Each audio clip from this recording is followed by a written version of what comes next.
ઘોઘા માલમવાડા કબ્રસ્તાન પાસે વાડી વિસ્તારમાં રહેતા એક વ્યક્તિએ કોઈ અગમ્ય કારણોસર ગળે ફાંસો ખાઈ જીવન ટૂંકાવ્યું। આજરોજ તારીખ 21/5/2026ની ગુરુવારે સવારે 9 કલાકે ઘોઘા માલમવાડા કબ્રસ્તાન પાસે વાડી વિસ્તારમાં રહેતા જીતુભાઈ શામજીભાઈ ચૌહાણ નામના વ્યક્તિએ કોઈ અગમ્ય કારણોસર ગળે ફાંસો ખાઈ જીવન ટૂંકાવ્યું।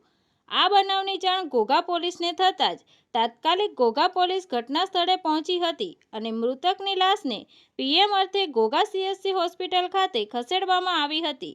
આ બનાવ અંગે ઘોઘા પોલીસ દ્વારા જરૂરી કેસ કાગળો કરી આગળની તજવીજ હાથ ધરી છે તેમજ આ બનાવને લઈ મોટી સંખ્યામાં લોકો ઘટના સ્થળે એકત્રિત થઈ ગયા હતા। તંત્રી મહેબૂબ રફાઈ સાથે news reader Sneha Patel, Tapasvi Gujarat news, Ghogha.